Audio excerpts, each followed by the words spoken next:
आ रही हैं, लगातार हिंसक तस्वीरें सामने आ रही, लेकिन सबसे पहले आपसे जानना चाहेंगे, आज कुछ लोगों के द्वारा तय रूट का उल्लंघन किया गया है, आप क्या कहेंगे इस बारे में? नहीं, इस तरह का तो एक तो बताओ, इस तरह का तो गलत है, ये उल्लंघन हुआ। पर सरकार की भी तो जिम्मेदारी है, जो दिल्ली पुलिस की भी तो जिम्मेदारी है, वहां से लाल किले तक भी रास्ता दे दिया उन्हें। ऐसे थोड़े पर आज झंडा भी फहरा दिया गया है नरेश जी, लाल किले पर आज झंडा फहराया गया है, इसको लेकर आप क्या कहेंगे? नहीं, गलत है। लाल किले पर तो तिरंगा झंडा फहरा गया, वही लगे, वही शोभा है। गलत है बात, इसकी तो हम निंदा करें, बहुत निंदा करें। तो किसी ने भी, जो कोई भी किसी ने इस तरह की बात करी तो ऐसी थोड़ा ही है। किसानों का झंडा फहराने का क्या मतलब है? किसान क्यों झंडा फहराओगे? ठीक है, आपसे लेकिन जानना चाहेंगे, क्या इसमें कुछ असामाजिक तत्व अपनी रोटी सेकने के लिए घुसे थे? आपको क्या लगता है? नहीं, बिल्कुल हो सके।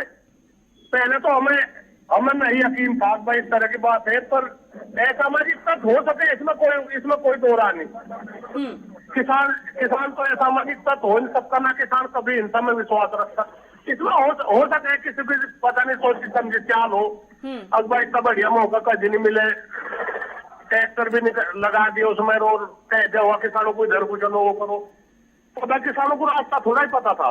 किसी को बहकावे में भी किसानों को ले जा सके, वहां से ले जाके ये रास्ता चले, इतने रुक के रोड में कोई एक जल्दी पर में होती बातचीत। तो ऐसी कुछ नहीं बातचीत है। इसकी हम जो हुआ इसकी निंदा करें, पर एक किसान भी हमारा शहीद हो गया पुलिस की गोली से। वहां की किसानों की गाड़ी ट्रैक्टर भी तोड़ फोड़ दिए, कितना नुकसान हुआ। तो ये थोड़ा ही, और फिर किसानों को एक बात थोपी जा रही, या एक आज का दिन है किसान, ये राष्ट्रीय पर्व है हमारा। तो राष्ट्रीय पर्व ये नहीं है भाई 62 दिन होली किसान हुआ बच्चे, किसानों की तोहिन जिस तरह से किसानों की तोहिन कर रहे, और उसमें ये कामयाब हो जाएंगे भैया।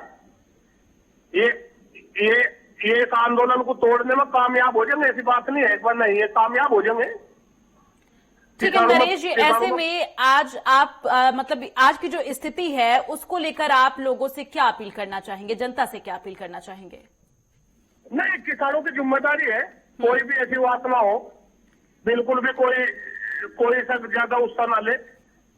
हो सके थोड़ी मोटी हो जाए बातचीत, हम लोग नहीं कहते, पर किसानों का यही अपील है, बस शांति बनाओ रख।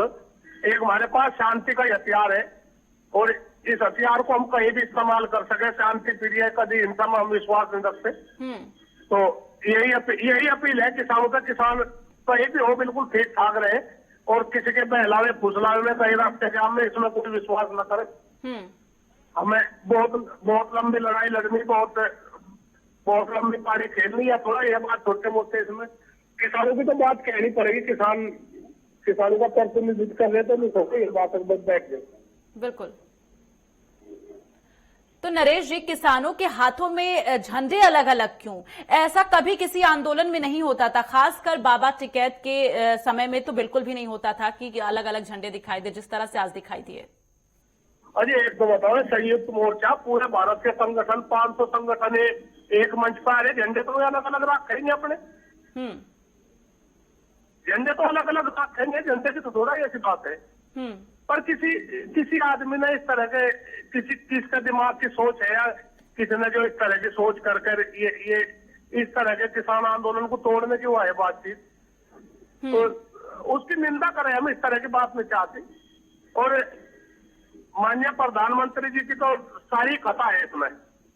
हम इसमें उन्होंने कहते, उन्होंने पता नहीं क्या करके जो इतने दिन हो गए थे, एक छोटी सी तो बात थी, इतना बड़े बात बना दी, एक प्रतिष्ठा की बात बना दी। आखिर को किसानों के साथ में प्रतिष्ठा की क्या बात है? किसान है, किसान तो अन्नदाता है। हमने देश आत्मनिर्भर बना दिया, अपनी आवाज भी नहीं उठा सकते, तो इसमें तो कुछ भी बात है। फिर तो हम तो इसे प्रधानमंत्री जी को इस बात का जिम्मेदार मानने के बाद उन्होंने मौका नहीं दिया। आज इसी पर कुछ उपद्रवियों ने किसानों के नाम पर इस तरह का काम किया है, इस पर आप क्या कहेंगे, जिस तरह से आज की जो तस्वीरें दिखाई दी हैं नरेश जी? बहुत गलत हुआ है, बहुत ही गलत है। इसकी तो हम कभी भी हमने टिकैत साहब के जमाने में और अब भी कभी आंदोलन को हिंसक रूप में दे दिया हमने, और इस तरह का ऐसा हिंसा का रूप देने की कोशिश की गई। और फिर भी हम यही चाह सरकार भी अपनी जिम्मेदारी निभावे। दिल्ली पुलिस की भी बहुत बड़ी जिम्मेदारी है, बहुत उसकी सराहना है, कोई ऐसी बात नहीं। हम कभी पुलिस का किसान का तो कभी टकराव हुआ ही नहीं। हम भी इस उस्मा चंबे में है भाई, ये इस तरह का मामला हुआ क्यों? इस तरह का नहीं होना चाहता। हम तो भी यही कहे बात की। और ठीक क्या मामला, किसान तो चलो झेल ले, सब कुछ झेल ले, लाठी डंडे, आंसू गैस, भुलारा झगड़ा, और हमारे 100 तो ऊपर किसान हमारे इस आंदोलन में शहीद भी हो लिए। नरेश टिकैत जी, बहुत बहुत धन्यवाद तमाम बातचीत के लिए। तो राष्ट्रीय अध्यक्ष भारतीय किसान यूनियन के हमारे साथ जुड़े हुए थे और उन्होंने अपनी बात रखी और किसानों से अपील भी की है। आपने सुना क्या कुछ उन्होंने कहा, जिस तरह से आप जो तस्वीरें दिखाई दी हैं, ये तमाम जो सवाल उठ रहे थे उसका उन्होंने जवाब दिया और बताया। और इसी के साथ उन्होंने किसानों से अपील भी की कि इस तरह की तस्वीरें दोबारा से न देखने को मिले। और इसके साथ ही जिस तरह से उन्होंने लोगों से अपील की है, वो उम्मीद कर रहे हैं कि अब जो किसान है, क्योंकि अब जो लाल किले से किसान वापस लौट रहे हैं, उसको लेकर उन्होंने उम्मीद भी जताई है कि इस तरह की स्थिति दोबारा से